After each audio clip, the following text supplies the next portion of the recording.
আসসালামু আলাইকুম বন্ধুরা, কেমন আছেন আপনারা? আশা করি সবাই ভালো আছেন। আলহামদুলিল্লাহ আমিও ভালো আছি।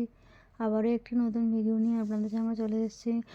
যারা মিজানুর রহমান আজহারীর ওয়াজ শুনতে ভালোবাসেন তারা ফুল ভিডিওটা দেখতে থাকবেন। আশা করি ভালো লাগবে। ভিডিওটি যদি ভালো লাগে একটি লাইক, কমেন্ট ও শেয়ার করবেন বন্ধুরা। চ্যানেলটি সাবস্ক্রাইব করে পাশে থাকবেন বন্ধুরা। ভালো থাকবেন। আপনি হতাশ হবেন না, জীবন নিয়ে আর অভিযোগ থাকবেন, আপনি ভেঙে পড়বেন না, সব অভিযোগ হতাশা দূর হয়ে যাবে। আমাদের জীবনে যত হতাশা, আমাদের জীবন নিয়ে যত অভিযোগ, আমাদের মনে যত কষ্ট, আমাদের হৃদয়ের ভেতরে যত অস্থিরতা, তার মূলে হচ্ছে এই সমস্যা যে আমরা ভুলেই গেছি আমরা পরীক্ষা দিতে আসছি। এই যে আমাদের জীবন, এই জীবনের জন্য বিপদ, আপদ, পরীক্ষা, স্ট্রাগল, এটা অনিবার্য, এটা হবে। বিপদ নাই, কষ্ট নাই, আপদ নাই, অনিশ্চয়তা নাই, স্ট্রাগল নাই, এমনকি কেউ আছে এখানে?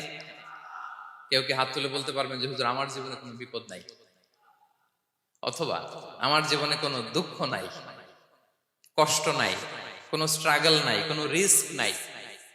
এরকম সৌভাগ্যবান কেউ আছেন এখানে? তাহলে জীবনের জন্য পরীক্ষা, এটা অনস্বীকার্য, হবেই হবে পরীক্ষা। পৃথিবীর জীবনটাই এমন, এভাবেই এই লাইফকে ডিজাইন করা হয়েছে। পরীক্ষা থাকবে, এখানে বিপদ থাকবে, এগুলো উত্তীর্ণ হয়ে আপনাকে যেতে হবে। চিরসুখ চির শান্তি এটাই পৃথিবীতে হয় না। চিরসুখ এবং চির শান্তির জায়গা হচ্ছে জান্নাত। চিরসুখ এবং চির শান্তি কোথায়? এটা জান্নাতের বৈশিষ্ট্য। চিরসুখ চির শান্তি, টেনশন নাই, ঝামেলা নাই, পরীক্ষা নাই, বিপদ নাই, রিস্ক নাই, স্ট্রাগল নাই, এটা হচ্ছে দ্য ফিচার্স অফ জান্নাত, জান্নাতের ফিচার। কিন্তু সমস্যা বাদে তখন যখন জান্নাতের ফিচার আমরা দুনিয়ায় খুঁজি, যেটা পাবো আমরা জান্নাতে, এটা খুঁজি কোথায়? এই তখনই সমস্যা বাদে। And this is the main problem. এটাই বড় সমস্যা। এই সমস্যার সমাধান কোথায়, এটা নিয়ে আজকে আমি কিছু কথা অ্যাড্রেস করবো ইনশাআল্লাহ। তো তাহলে আসুন শুনি জান্নাতের ফিচার কি। জান্নাতের কমন একটা ফিচার হচ্ছে জান্নাতে there will be no sickness in paradise. জান্নাতে কোনো অসুস্থতা থাকবে না, চিরসুস্থ। সুবহানাল্লাহ পড়েন। চিরসুস্থ, চির সবল, কেউ অসুস্থ হবে না জান্নাতে। জান্নাত হবে অ্যান্টি এইজিং, জান্নাতে বয়স বাড়বে না কারো, চির যৌবনা, চির যুবক, অ্যান্টি এজিং। আপনারা জানেন যে বর্তমান পৃথিবীতে অ্যান্টি এজিং ক্রিম পাওয়া যায় না? ক্রিম, কথা বুঝতেছেন? অ্যান্টি এজিং ক্রিম পাওয়া যায়। তারা বলে এই ক্রিম মাখলে চামড়ায় ভাঁজ পড়ে না। এটার দাম দাম আছে কিন্তু অনেক। অ্যান্টি এজিং ক্রিম লাগায়, শ্যাম্পু ইউজ করে, অ্যান্টি এজিং অয়েল আছে, এটা দিলে নাকি চামড়ায় ভাঁজ পড়ে না। ইভেন ভারতের অনেক বড় একজন ব্যবসায়ী মুকেশ আম্বানি, নাম শুনছেন না? যে তার ছেলের বিয়ে হয়ে গেল,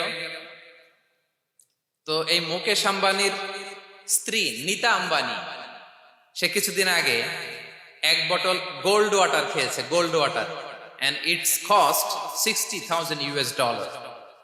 $60,000 দাম এক বোতল গোল্ড ওয়াটারের। কেন?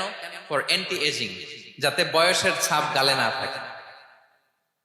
এখন বলেন, এভাবে কি আমাদের বয়সকে ধরে রাখা সম্ভব এই পৃথিবীতে? সম্ভব না, কারণ এই ফিচারটা দুনিয়ার ফিচার না, এটা জান্নাতের ফিচার। সুবহানাল্লাহ পড়েন।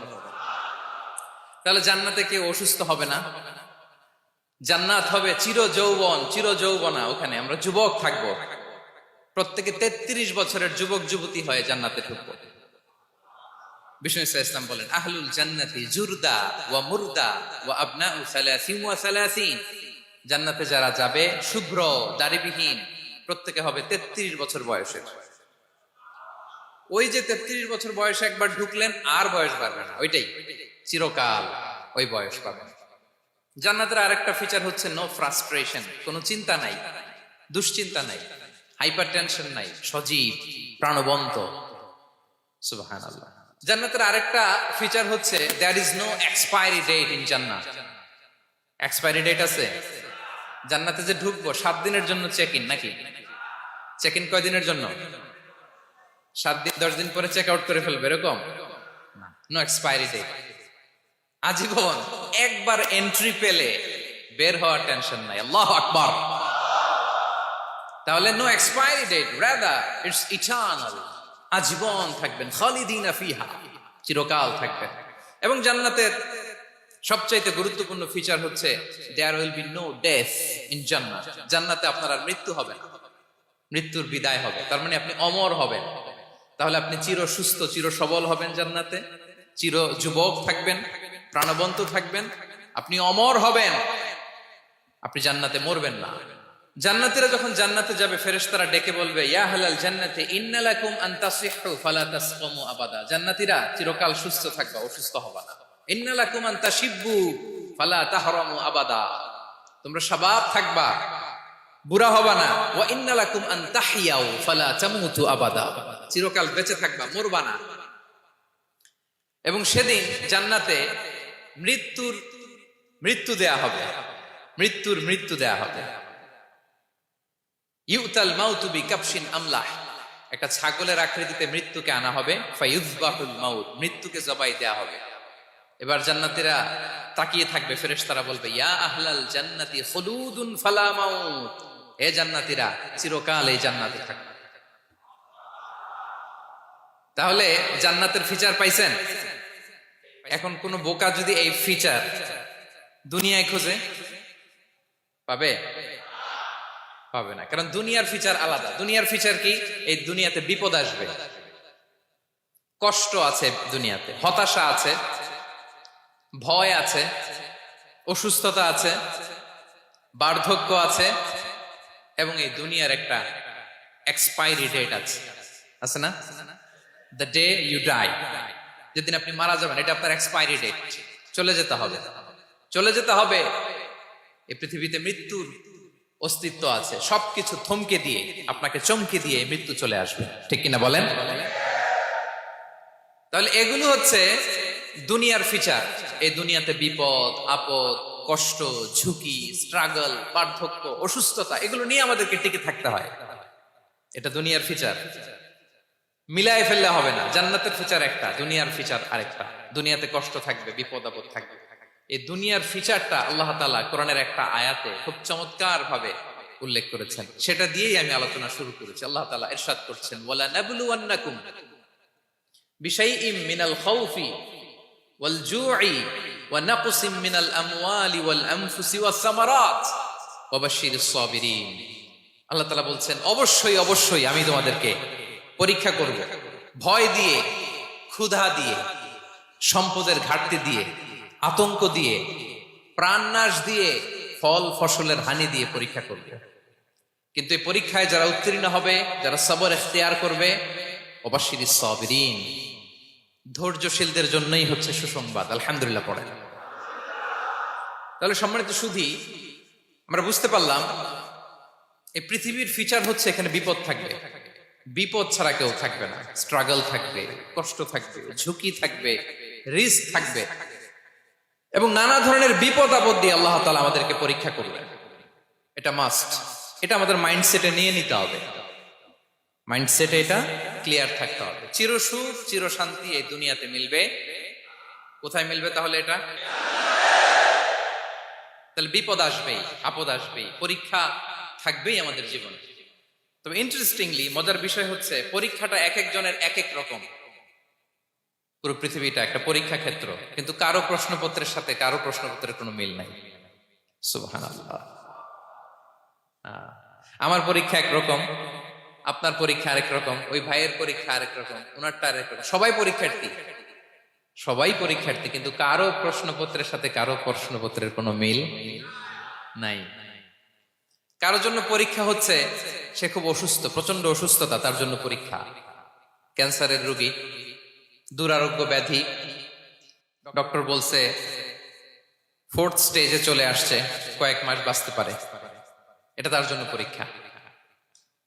আবার কারো দেখবেন যে খুব একটা অসুস্থতা নাই, অসুস্থতার ঝামেলা নাই, কিন্তু তার দারিদ্রতা আছে, তার আর্থিক অনটন, এটা তার জন্য পরীক্ষা।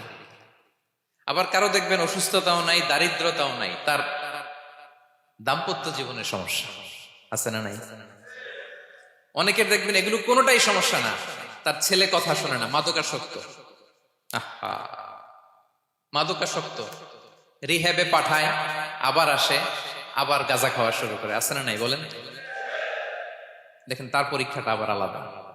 অনেকের দেখবেন মেয়ে বাবার কথা শোনে না, আবার অনেকের দেখবেন যে ব্যবসায় সমস্যা, লসের পর লস, লাভ উঠাতে পারে না।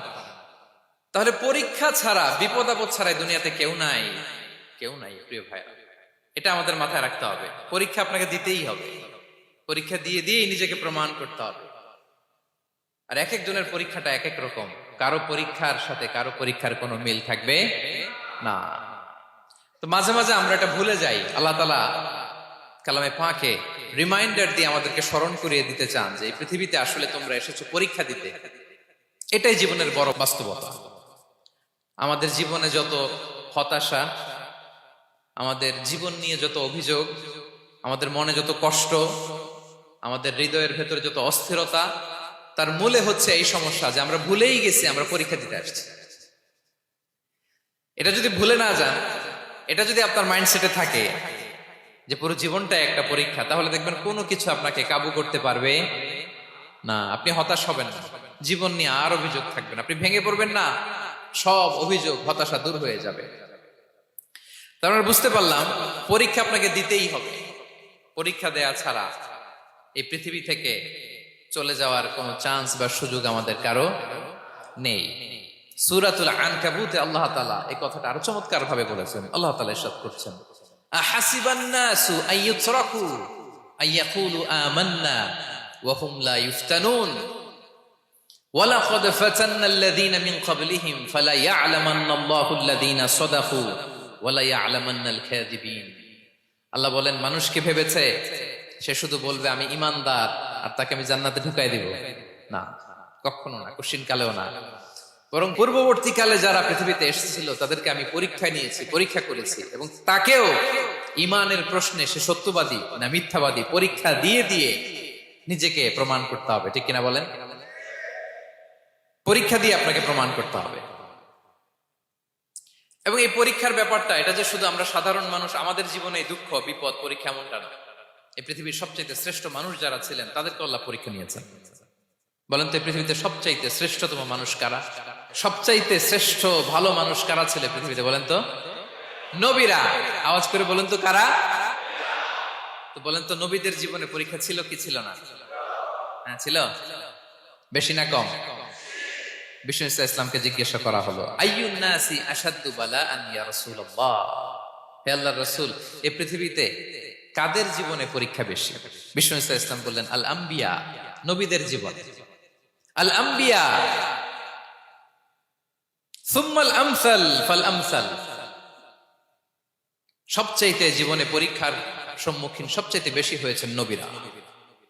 তারপরে নবীদের পরবর্তী অবস্থান যাদের, সিদ্দিকিন যারা, সোহাদা যারা, সালিহিন যারা, আল্লাহওয়ালা যারা, তাদের জীবনে পরীক্ষা বেশি। ইউবতালার রাজুলু আলা হাসাবি দীনি, ব্যক্তির দিনদারি যত বেশি তার জীবনে আল্লাহর পরীক্ষাও তত বেশি। আপনি আল্লাহওয়ালা হবেন, আপনার জীবনে পরীক্ষাও অনেক বেশি। এজন্য ইমানদার হওয়া যেমনি মর্যাদার, ইমানদারের জীবনে পরীক্ষাও হবে অনেক বেশি। এবং পরীক্ষা যত বড়, খেয়াল রাখতে হবে, মন খারাপ করার কোনো সুযোগ নেই। পরীক্ষা যার জীবনে যত বড়, সেটাতে সফল হতে পারলে ওটার প্রতিদানও বড়। পরীক্ষা যত বড়, এটাতে সাকসেস হইতে পারলে এটার রিওয়ার্ডও তত বড়। বিষ্ণু ইসলাম বলেন, ইযামুল জাযাই মা'a ইযামিল বালা, বালা যত বড় জাযাও তত বড়, প্রতিদানও তত বড়। আপনারা নবীদের জীবনে যদি খেয়াল করেন, দেখবেন যেই নবীর জীবনে পরীক্ষা যত বেশি, সেই নবীর জীবনে সফলতাও তত বেশি। সাইয়েদানা ইব্রাহিম আলাইহিস সালামের কথাটা একটু খেয়াল করেন তো, বলেন তো ওনার জীবনে পরীক্ষা কেমন ছিল, বেশি না কম? ওনার জীবনের পরীক্ষা থেকেই তো আমরা এই শব্দটা ব্যবহার করি, আমরা বলি অগ্নি পরীক্ষা। কি বলি? মানে আগুনে নিক্ষেপ করা হয়েছে সাইয়েদানা ইব্রাহিম আলাইহিস সালামকে, তাও স্বাভাবিকভাবে না, উলঙ্গ করে, ন্যাকেট করে ওনাকে অপমানিত করবার জন্য ওনার গায়ের জামা কাপড় খুলে উলঙ্গ অবস্থায় আল্লাহর খলিল সাইয়েদানা ইব্রাহিম আলাইহিস সালামকে অগ্নিকুণ্ডে নিক্ষেপ করা হয়েছিল। এরকম এক্সপেরিয়েন্স এই অডিটোরিয়ামের ভেতরে আমাদের কখনো হয়েছে? তাইলে সাধারণ মানুষের জীবনের পরীক্ষা আর নবীদের জীবনের পরীক্ষার মধ্যে পার্থক্য আছে না নাই? ওই পরীক্ষায় উনি পাশ করে ফেললেন। ৮৬ বছর পর্যন্ত আল্লাহর কাছে দোয়া করলেন, আল্লাহ আমাকে একটা নেককার সন্তান দাও। আল্লাহ সন্তান দেয় না। ৮৬ বছর পরে আল্লাহ তাআলা সাইয়েদনা ইব্রাহিম আলাইহিস সালাম এবং হাজারের ঘরকে উজালা করে সন্তান দিলেন। সাইয়েদনা ইসমাঈল আলাইহিস সালাম পৃথিবীতে আসলেন কত বছর বয়সে? ৮৬ বছর বয়সের এখানে কেউ আছেন? হ্যাঁ, আছি আমরা? কেউ নাই। ৮৬ বছর বয়সে প্রথম সন্তান পেয়েছে। তাদের ঘরকে উজালা করে আল্লাহর নবী সাইয়েদনা ইসমাঈল আলাইহিস সালাম আসলেন। এবার আল্লাহ বললেন, যাও স্ত্রীকে আর এই কলিজার টুকরা সন্তানকে, থাকো তো প্যালেস্টাইনে, প্যালেস্টাইন থেকে ১৫০০ কিলোমিটার দূর দ্য ব্যারেন ল্যান্ড, ওই মক্কার ধুধু মরু প্রান্তরে রেখে আস, যেখানে কেউ নাই, মানুষ নাই, গাছ নাই, পাখি নাই, পানি নাই, যাও রেখে আস। আচ্ছা বলেন তো, ৮৬ বছর পরে যে লোকটা সন্তান পেল, বুঝে শুনে উত্তর দিয়েন, ৮৬ বছর পরে যে লোকটাকে আল্লাহ তাআলা সন্তান দিল, তার হৃদয়ে ওই সন্তানের জন্য মায়া বেশি না কম? এমনি তো আমাদের প্রথম সন্তানের হিস্ট্রিটা একটু খেয়াল করেন তো। প্রথম আমাদের যে মেয়ে হয়েছিল বা যাদের ছেলে হয়েছিল, তার প্রতি আদর, সোহাগ, দরদ, ভালোবাসা, আল্লাহ কত ছিল। আর ৮৬ বছর বয়স আল্লাহ তাআলা ওনাকে সন্তান দিলেন, দিয়ে বললেন, যাও হাজারকে আর ইসমাঈলকে মক্কার ধুধুমরু প্রান্তরে রেখে আস। আল্লাহ তাআলা বলতে দেরি, চলে যেতে দেরি নাই, মুহূর্তে উনি রওনা হয়ে গেলেন। সুবহানাল্লাহ পড়বেন না? রেখে আসলেন মক্কার ধুধুমরু প্রান্তরে। এবার আল্লাহ বললেন, যাও রিটার্ন ব্যাক টু প্যালেস্টাইন, প্যালেস্টাইনে চলে যাও। চলে গেলেন, হৃদয়টা ভেঙে খান খান। অনেক বছর পরে আল্লাহ তাআলা আবার অনুমতি দিলেন, যাও এবার ছেলেকে দেখে আসতে পারো, যাও প্যালেস্টাইন থেকে আবার মক্কা যাও। সাইয়েদনা ইব্রাহিম আলাইহিস সালাম প্যালেস্টাইন থেকে আবার ১৫০০ কিলোমিটার পথ পাড়ি দিয়ে, এখনকার মতো ফ্লাইটে যায় না, গাড়িতেও না, উটে করে। কিসে করে? উনি যে কতবার মক্কা থেকে ফিলিস্তিন এসেছেন আর গিয়েছেন, ইয়ত্তা নাই, হিসাব নাই। গেলেন, এবার ছেলেটা হাঁটতে পারে, দৌড়াতে পারে, একটু একটু কথা বলতে পারে, আব্বু আব্বু ডাকতে পারে। কেমন মায়া লাগে বলেন তো? মায়া ভালোবাসায় যখন টইটম্বুর, ঠিক ওই মুহূর্তে আল্লাহ বললেন, ছেলেকে জবাই করো, জবাই করো ছেলেকে। আল্লাহ তাআলা বলতে দেরি করেছেন, আল্লাহর আদেশ পালনে ১ সেকেন্ডও তিনি দেরি করেন নাই। ছুরি চালালেন, জান্নাত থেকে দুম্বা নিয়ে আসা হল। এভাবে আল্লাহর নবী ইব্রাহিম আলাইহিস সালাম ওনার জীবনের প্রতিটি ক্ষেত্রে যেখানে আল্লাহ তাআলা ওনাকে পরীক্ষা নিয়েছেন, উত্তীর্ণ হয়েছেন। এবং দেখেন ওনাকে আল্লাহ তাআলা কি উপহার দিলেন। আল্লাহ তাআলা ওনাকে খলিলুল্লাহ উপাধি দিলেন, আল্লাহর বন্ধু। সুবহানাল্লাহ বলেন। আল্লাহ তাআলা বলছেন, ওয়া ইযিবতালা ইব্রাহিম রাব্বুহু বিকালিমাতিন ফাআতাম্মাহুন ক্বালা ইন্নী জাঈলুকা লিন-নাসি ইমামা। আল্লাহ অনেকগুলো পরীক্ষা নিয়েছিলেন সাইয়েদনা ইব্রাহিম আলাইহিস সালাম, প্রতিটা পরীক্ষায় সাকসেসফুলি পাস করেছেন, গোল্ডেন এ প্লাস। আল্লাহ বলেন, ইন্নী জাঈলুকা লিন-নাসি ইমামা, I'm gonna make you the leader for the entire human being. I'm gonna appoint you as a leader for the entire universe. গোটা বিশ্বের জন্য, গোটা মানবতার জন্য আমি তোমাকে লিডার বানায় দিলাম। ইযামুল জাযাই মা'a ইযামিল বালা। পরীক্ষা যত বড়, ওই পরীক্ষায় পাশ করলে ওইটার ফলাফল ও প্রতিদানও বড়। তাহলে দেখেন প্রিয় ভাইরা, সাইয়েদনা ইব্রাহিম আলাইহিস সালামের জীবনে পরীক্ষার কোনো শেষ ছিল না। আমি আপনি কোথায়? আল্লাহর খলিলের জীবনে যদি এত পরীক্ষা থাকতে পারে, আমি আপনি কোথায় বলেন তো? এবার বলেন, সাইয়েদনা মূসা আলাইহিস সালাম, ওনার জীবনে তো কোনো পরীক্ষা টরীক্ষার ছিল না। হ্যাঁ, গুণে শেষ করতে পারবেন? জন্মটাই তো হয়েছে পরীক্ষার মধ্য দিয়ে। মিশরের ছেলে সন্তান হইলেই ফেরাউন বলছে জবাই করো। ওনার মা এরকম সিন্ধুকে করে ভাসায় দিলেন নীল নদীতে। আল্লাহু আকবার! কি একটা রোমাঞ্চকর পরিস্থিতির মধ্য দিয়ে আল্লাহ তাআলা ওনাকে বাঁচালেন। সুবহানাল্লাহ। জন্মই হয়েছে পরীক্ষার মধ্যে দিয়ে। বড় হইলেন, ফেরাউনের ভয়ে দেশ ত্যাগ করলেন, মিশর থেকে মাদিয়ান। আবার আল্লাহর আদেশে যখন ফিরে আসলেন, আবার ফেরাউনের সাথে তর্ক বিতর্ক, যুদ্ধ। একটা রাত আল্লাহ নবী মুসা আলাইহিস সালাম শান্তি মতো মিশরে ঘুমাতে পারে নাই।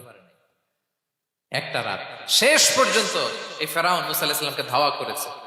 ফেরাউনের ধ্বংসের আগ পর্যন্ত সে মুসা আলাহিসাল্লামকে ধাওয়া করেছে। তার মানে মুসা আলাহিসাল্লাম এই বিপদ আপদ পরীক্ষা এগুলো থেকে মুক্তি পান নাই। এবার বলেন ঈসা আলাহিসাল্লামের কথা, ওনার জীবনে তার পরীক্ষা ছিল না? কি পরীক্ষা ছিল? হ্যাঁ, আল্লাহু আকবার।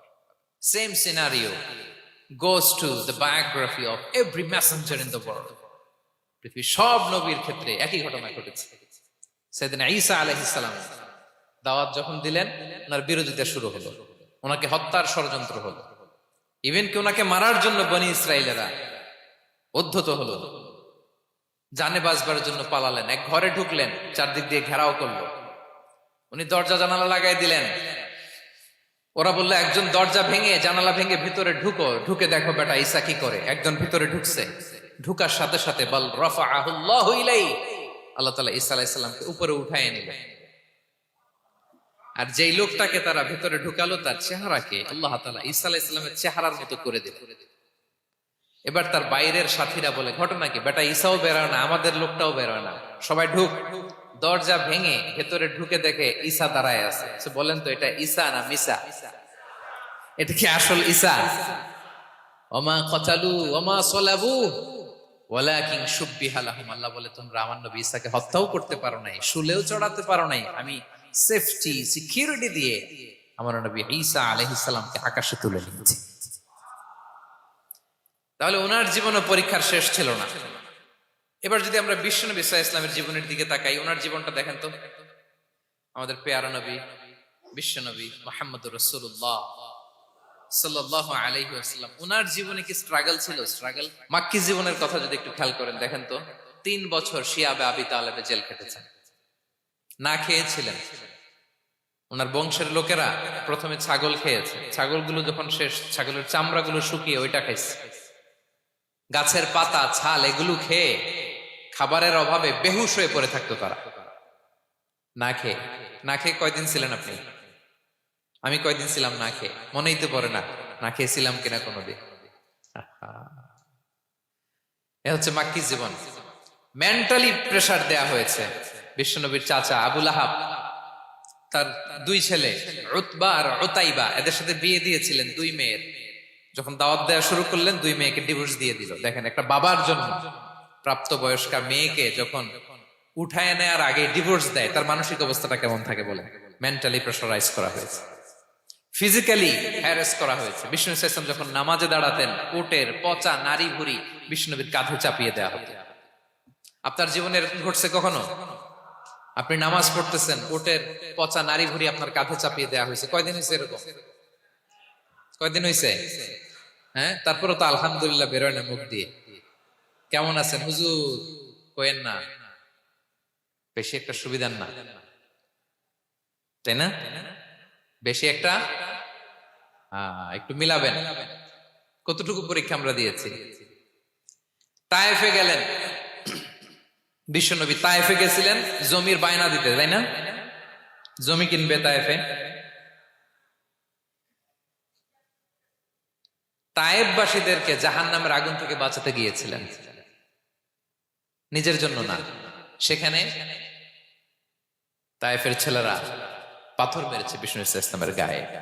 এত শুভ্র দেহ ছিল, চেহারা ছিল, বিষ্ণুবীর গা দিয়ে ঝরঝর করে রক্ত ঝরেছে। ফিজিক্যাল হ্যারাসমেন্টের শিকার হয়েছেন বিষ্ণু ইসলাম। যখন যেদিন বিষ্ণু ইসলামকে হত্যার ষড়যন্ত্র করা হলো, আল্লাহ তাআলার আদেশে তিনি মক্কা থেকে মদিনায় হিজরত করলেন।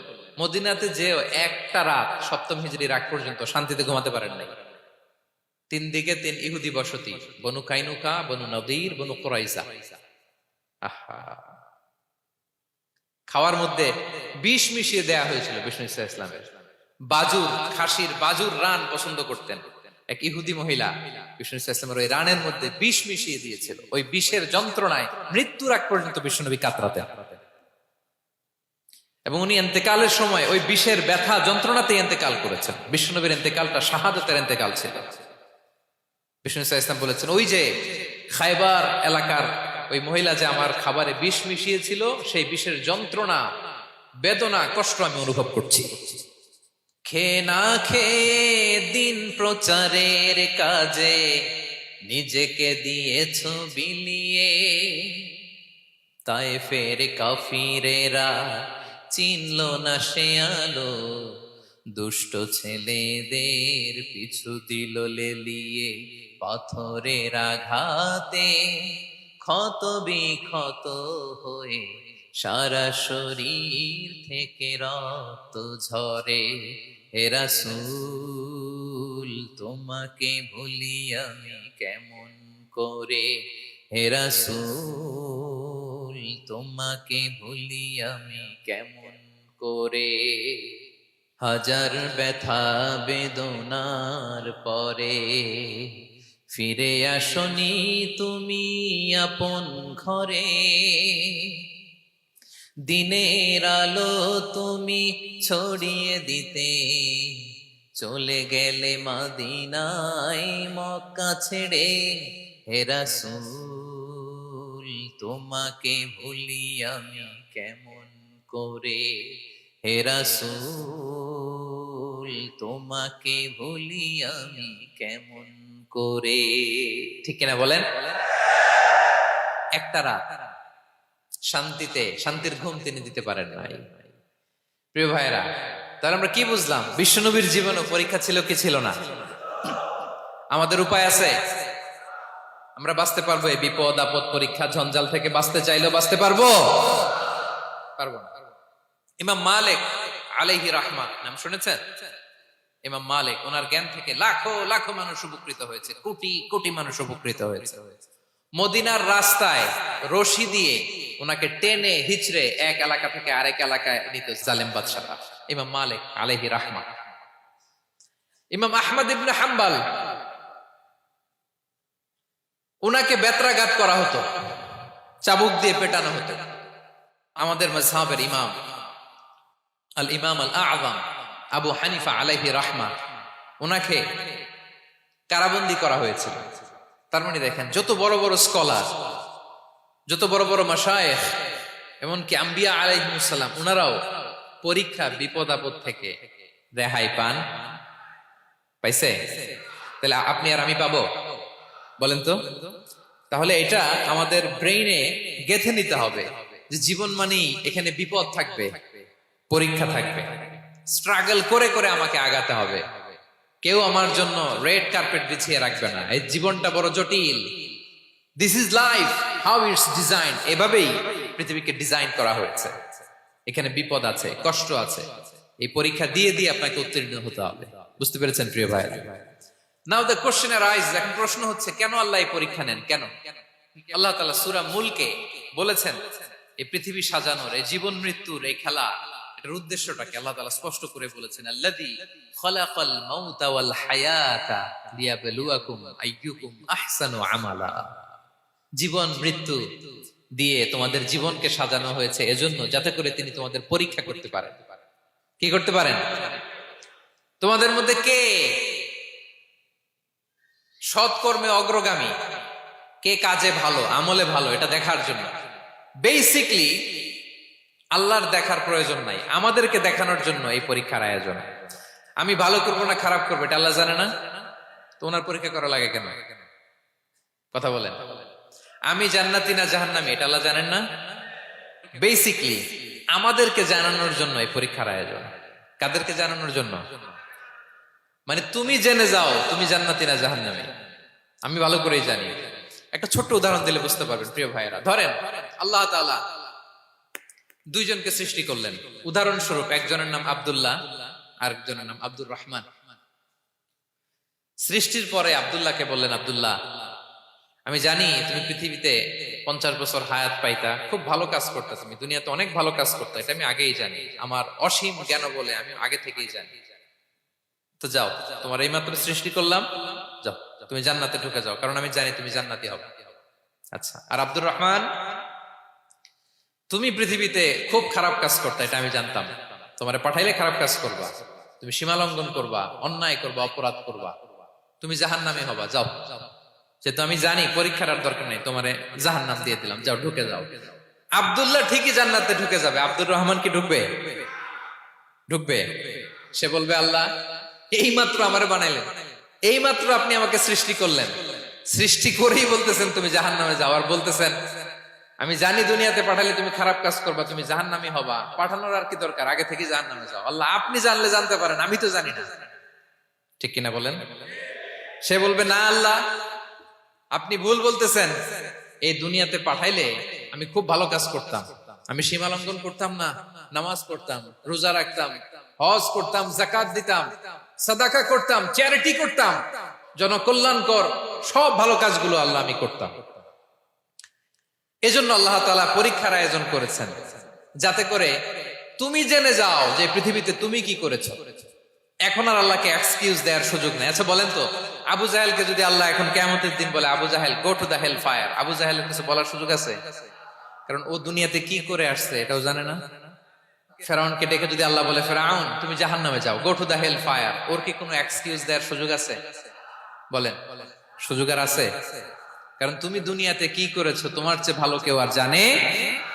তা পৃথিবীতে এই পরীক্ষার এই আয়োজনের সবচাইতে বড় উদ্দেশ্য হচ্ছে যাতে করে আমরা দেখে যাই যে আমরা কি কাজ করছি। কেউ যখন পরীক্ষা দেয় প্রিয় ভাইরা, ওই পরীক্ষায় কত পাবে তার একটা হিসাব আছে না? বলেন, আপনি গণিত পরীক্ষা দিয়ে আসছেন, যে 100-তে 100 পাবে সে বলতে পারে আমার সব অঙ্ক হয়েছে, ঠিক কিনা বলেন? আর যে লাড্ডু গুড্ডু বুঝছেন তো, কিছুই পারে নাই, ঘোড়ার ডিম, তারও একটা হিসাব আছে যে সে কিছুই লিখে আসতে পারে নাই। তাই পৃথিবীতে এই পরীক্ষার আয়োজনের প্রধানতম কারণ হচ্ছে যাতে করে আমরা বুঝে যেতে পারি যে আমরা কোথায় যাব, জান্নাতে না জাহান্নামে। প্রিয় সুধী, এ পর্যায়ে আমরা জানবো এই যে পরীক্ষা আল্লাহ তাআলা নিচ্ছেন আমাদেরকে, এই পরীক্ষায় সফল হওয়ার মূল মন্ত্র কি। কোরআনে বিভিন্ন আয়াতে এই পরীক্ষার কথা বলা হয়েছে এবং এই পরীক্ষার সফলতার মূল মন্ত্রও কোরআনে ঘোষিত হয়েছে। আলহামদুলিল্লাহ বলেন।